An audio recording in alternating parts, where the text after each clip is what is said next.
सब लोग सोचते हैं कि वो बस एक गरीब गांव का एक लाचार लड़का था, लेकिन आखिर में वही इतिहास का सबसे महान राजा बन जाता है। बहुत समय पहले एक आदमी जिसका नाम ग्रे था, एक अनाथ बचपन से उठकर पूरी दुनिया का विजेता बन गया था। कोई भी उसके सामने टिक नहीं पाया और जो भी उसके खिलाफ जाता उसे बिना कोई दया के धरती से मिटा दिया जाता। लेकिन दुनिया की सारी ताकत के बाद भी उसके जीवन में कोई सुख नहीं था, क्योंकि वो अकेला था। फिर एक दिन अचानक वो खुद को एक गहरे समंदर में डूबता हुआ महसूस करता है और एक आवाज उससे कहती है कि अपने अगली जिंदगी में रोशनी की तलाश करे। राजा समझ जाता है कि उसकी मौत हो चुकी है और तुरंत ही अगले पल वो अपने आंखें एक अंधेरे कमरे में खोलता है, जहाँ दो अनजान लोग उसके सिर के ऊपर झुके होते हैं। वो उसे आर्थर कहकर बुलाते हैं और एक दूसरे से कहते हैं कि उनका बेटा कितना उन जैसा दिखता है, जबकि उसे ये तक पता नहीं होता कि ये लोग कौन है और वो कहाँ है। अब उसे पता चलता है कि उसका पुनर्जन्म हो चुका है, पूरी पिछले जिंदगी की यादें और समझ के साथ। वो महान राजा जो अब एक मामूली सा बच्चा है, आर्थर के रूप में अपने इस नई जिंदगी को काफी लो लेवल मानता है। वो अपने शरीर पर ज्यादा कंट्रोल नहीं रख सकता और एक छोटे बच्चे जैसा एक्ट करते हुए जब उसके माँ बाप उसका डायपर बदलते हैं तो उसे बहुत ज्यादा शर्म आती है।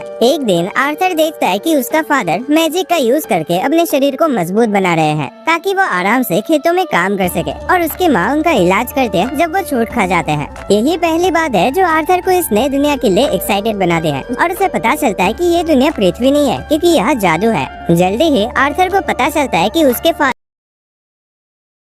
तो दोस्तों, जैसा कि हमने पिछले पार्ट में देखा कि कैसे आर्थर और उसके साथियों के ऊपर लुटेरे हमला कर देते हैं एंड आर्थर अपनी माँ को बचाते हुए पहाड़ के नीचे गिर जाता है, जहाँ सिल्विया नाम का एक ड्रैगन उसे बचा लेते हैं और उसे ट्रेन करने लगते हैं। लेकिन एक और बदमाश ड्रैगन उन पर हमला कर देता है, जिसकी वजह से सिल्विया टाइम स्टॉप करके आर्थर के लिए एक पोर्टल खोल देते हैं ताकि वो अपनी जान बचा के वहाँ से भाग सके। भले ही सिल्विया की मौत हो जाती है, लेकिन आर्थर किसी तरह बच निकलता है और खुद को एक घने जंगल में पाता है। आर्थर अचानक एक लड़की की चीख सुनता है जो दूर से आ रही होती है और वो तुरंत पेड़ों के बीच से उछलता हुआ उसे ढूंढने निकल पड़ता है। कुछ ही देर में उसे कुछ लुटेरे मिलते हैं जो एक एल्फ लड़की को किडनैप कर रहे होते हैं और बातें कर रहे होते हैं कि अगर वो उसे बेच देता है तो उन्हें काफी पैसा मिलेगा। ये देखकर आर्थर को वो वक्त याद आता है जब उसके अपने ग्रुप पर भी लुटेरों ने हमला किया था और अब वो उसके साथ भी वही करने वाले हैं। उस एल्फ लड़की को किडनैप होते देखकर आर्थर को गुस्सा चढ़ जाता है, लेकिन सिल्विया से किए अपने प्रॉमिस को याद करके वो अपने इमोशंस पर कंट्रोल रखता है। इस बार वो अपने गुस्से में आकर कुछ उल्टा सीधा नहीं करता, बल्कि डिसाइड करता है कि वो लुटेरों का पीछा करेगा, क्योंकि वो किसी नजदीकी जगह तक ले जा सकते हैं। शाम के वक्त जब लुटेरे ब्रेक ले रहे होते हैं, वो लड़की को लेकर गंदी बातें करते हैं, जैसे कि उसके साथ थोड़ा मजा लेने के बाद उसे बेच देना चाहिए, और यहीं पर आर्थर की लिमिट क्रॉस हो जाती है।